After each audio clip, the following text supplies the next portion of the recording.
morning, Britain. Teachers will decide exam grades in England this summer, but will it avoid a repeat of last year's chaos?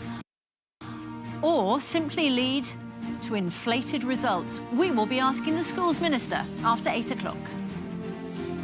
Spring boom. The Chancellor Rishi Sunak is reported to be planning a budget boost next week to kickstart the post-lockdown economy.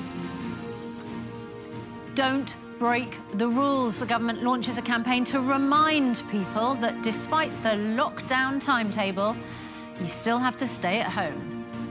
Everything we're doing is helping stop the spread of COVID-19. Let's keep going. And we'll be meeting the 100-year-old war veteran who was left angry and heartbroken when he was burgled, but has been overwhelmed by the kindness of strangers who've come to his rescue.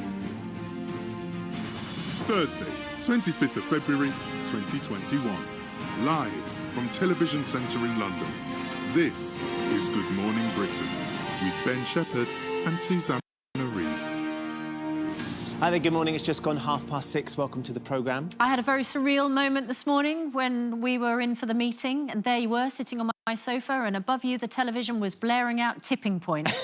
I had a double dose of Ben Shephard. Can't get enough. It's like having the double vaccine, isn't it? But in one hit. It is. And I'm the equivalent of of the Johnson & Johnson single shot. Well, actually, I got a double shot of you this morning on the television and in the meeting, Tim. Quiet over there in the back. But there is good news this morning. Lots of good news, lots of positive news, Dr. Hillary. Because talking about a double shot, the 2 doses of the Pfizer vaccine are now proven from the latest study to produce a high number of antibodies. And we have the single-shot Johnson & Johnson vaccine, as Ben mentioned, which is found to be safe and effective over in the United States. More vaccines are welcome. I think we've got a number of them on order. And more effectiveness is welcome too. Yeah, we've got the vaccines coming through the pipeline, and that's good because there will be new variants and we will need to tweak these vaccines. Vaccines don't all work in the same way. They don't all produce the same degree of immunity, and a lot depends on the timing of the second dose. So there have been concerns about the delayed second dose of the Pfizer vaccine, especially in people over 80.